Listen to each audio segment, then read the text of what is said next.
हम सब पढ़ेंगे वर्नियर कैलिपर की रीडिंग लेना। हम जो हमारा वर्नियर कैलिपर होता है उससे हम रीडिंग लेते हैं, पर उसमें वीडियो में अच्छे से दिखाई नहीं देता कि रीडिंग कैसे लेते हैं।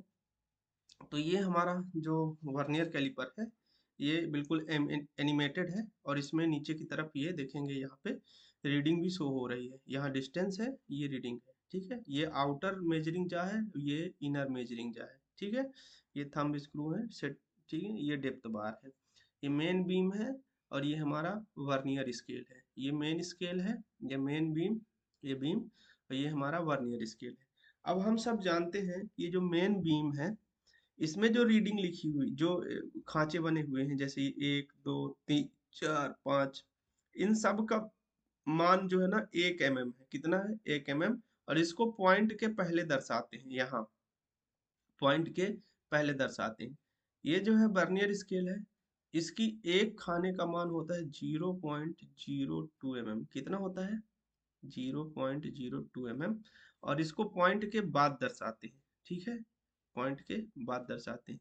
ये जो हमारा वर्नियर कैलिपर है इसका जो लीस्ट काउंट है वो कितना है? 0.02 mm। कितना है? 0.02 mm। अभी जो हमारा आ रहा है 17.76, इसके बाद आएगा है ना।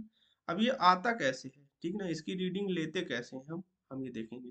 पहले तो हमको ये समझ में आ जाना चाहिए अच्छे से कि इसका जो है रीडिंग कितना होगा, इसका रीडिंग कितना होगा, ठीक है। इसके बाद हम बताते हैं कैसे काम करता है।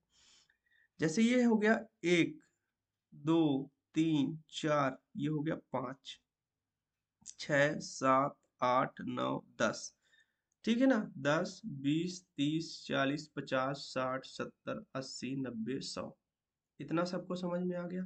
ये mm में है, ठीक है ना, ये mm में है। फिर है यहाँ 1 2 3 4 5, ठीक है। 6 7 8 9 10, ये समझ में आ रहा है, ठीक। अब इस एक का मान 0.02 mm है। कितना है? 0.02 mm, ठीक है। तो मतलब एक मान तो ये, चाहे हम इसको 0.02 मान लें चाहे सीधे 2 माने, ठीक है। 2 4 6 8 10, ठीक है। इस एक को हम 10 भी मान सकते हैं। तो मतलब 2 20 3 30 4 40 5 50 60, ठीक है ना। ऐसा भी कर सकते हैं। दूसरा, हम ऐसा भी कर सकते हैं कि सीधे सीधे ये हो गया 5, ये 10, ये 15, ये 20, ये 25, ठीक है ना। ये 30, ये 40, ये 35, ये 40, ये 45, ये 50, ठीक है। ऐसा भी मान सकते हैं, लेकिन हम कंफ्यूज क्यों हो? हमको सीधे सीधे मानना है ये है 10, ये है 20, ये है 30, ये है 40, ये है 50, ये है 60, ये है 70, क्योंकि सब में अंतिम में यही आना है, ठीक है। तो हमको बिना कंफ्यूजन सीधे सीधे मान लेना है कि एक हमारा खांचा मतलब दो, 2 नंबर, ठीक है ना।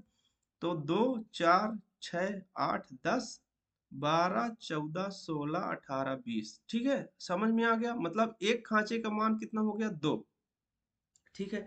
और इसमें एक खांचे का मान हो गया 1 mm, ठीक है ना। इसमें एक खांचे का मान हो गया 0.02 mm, ठीक है। अब ऊपर वाला जो खांचा होगा उसको हम पॉइंट के पहले दर्शाएंगे, जैसे ये 17 लिखा है। नीचे वाला जो खांचा हो गया उसको हम पॉइंट के बाद दर्शाएंगे, ठीक है। इतना सबको समझ में आ गया होगा मुझको लगता है। अब हम शुरू करते हैं रीडिंग लेना। ये 17.76 कैसे आया, तो देखेंगे कि यहाँ हो गया 10 11 12 13 14 15 16 17। अभी जो जीरो वाली लाइन है ना, जीरो वाली लाइन के इधर तरफ, ठीक है ना, इधर तरफ कितने खांचे हैं, ठीक है ना। इधर तरफ कितने खांचे हैं? तो ये हो गया 10, ये 5 15, ये 16 17, इस जीरो वाली लाइन के, ठीक है ना, इधर तरफ। तो 17 खांचे, तो पॉइंट के पहले कितने लेंगे? 17, पॉइंट के पहले लिखेंगे 17। अब देखेंगे कि ये जो मेन स्केल है और वर्नियर स्केल, इन दोनों में कौन सा ऐसा खांचा है जो एकदम लाइन के सीध में है, ठीक है ना। कौन सा ऐसा खांचा है जो एकदम, कौन से दो ऐसी लाइनें हैं इन दोनों की कौन सी दो ऐसी लाइन है जो एकदम सीध में मिल रही है। तो यहाँ से शुरू करेंगे, देखेंगे इनमें से कोई नहीं है, ठीक है। यहाँ से शुरू करेंगे, नहीं है, नहीं है, नहीं है, नहीं है, नहीं है, देखेंगे ये भी नहीं है, ये भी नहीं, लेकिन ये वाली जो लाइन है एकदम सीध में है। तो ये 7 मतलब कितना हो गया, 70, ये 7 मतलब 70, फिर ये 72, 74, 76, ये आ गया 76। तो हम लिखेंगे इधर पॉइंट के बाद 76, ठीक है। तो ये हो गया 17.76 mm। अब फिर से कोई रीडिंग ले लेते हैं, ठीक है। जैसे ये रीडिंग ले लिए, अब इस रीडिंग में देखेंगे हम कि इस जीरो वाली लाइन के इधर कितना है। तो देखेंगे 5, 10, 1, 11, देखेंगे कि ये थोड़ा इधर ही है, ये इस वाली लाइन 12 के इधर ही है, ठीक है ना, 11 है। तो पॉइंट के इधर कितना लिखेंगे, 11।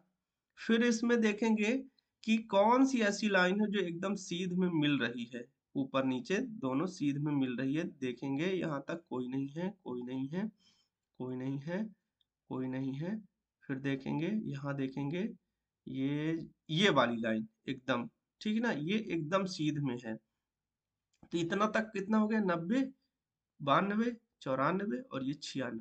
तो 11.96। अब ये 96 को कहाँ लिखेंगे, पॉइंट के इधर लिखेंगे। फिर दूसरी रीडिंग ले लेते हैं हम, ठीक है।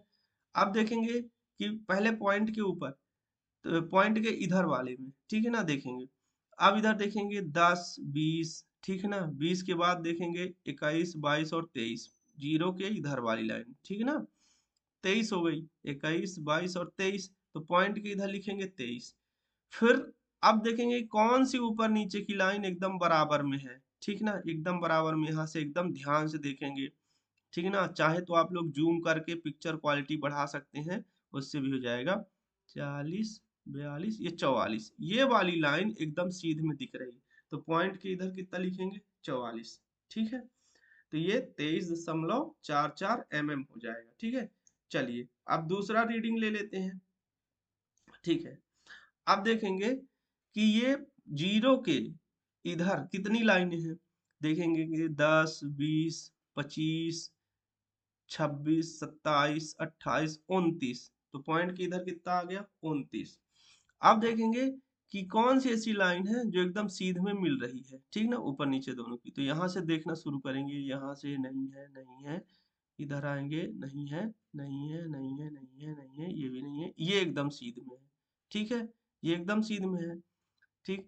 तो ये 50 हो गया, फिर 52, 54, 56 और ये 58, ठीक है, ये एकदम सीध में है। तो 29.58 mm, ठीक है। आशा करता हूँ आप लोगों को समझ में आ रहा है। फिर एक कोई रीडिंग ले लेते हैं, ठीक है। चलिए अब ये हो गया। अब जीरो से इधर साइड देखेंगे कितनी लाइनें हैं। तो ये हो गया 5, 10, फिर ये 11 और 12, ये 13 को क्रॉस नहीं कर रहा है, ठीक है ना। तो 12 पॉइंट के इधर लिख देंगे, 12। फिर अब पॉइंट इधर वाले की गणना करेंगे, कौन सी ऊपर नीचे की लाइन एकदम सीध में है। तो यहाँ से शुरू करेंगे, नहीं है, नहीं है, इधर भी नहीं है, इधर भी नहीं है, इधर भी नहीं है, ये एकदम क्लोज है, लेकिन ये एकदम सीध में है, ठीक है। तो ये जोड़ेंगे 8 मतलब 80, 82, 84, 86, तो 12.86 mm, ठीक है। तो ऐसे हम रीडिंग लेते हैं। आशा करता हूँ आप लोगों को रीडिंग लेना अच्छे से समझ में आ गया होगा।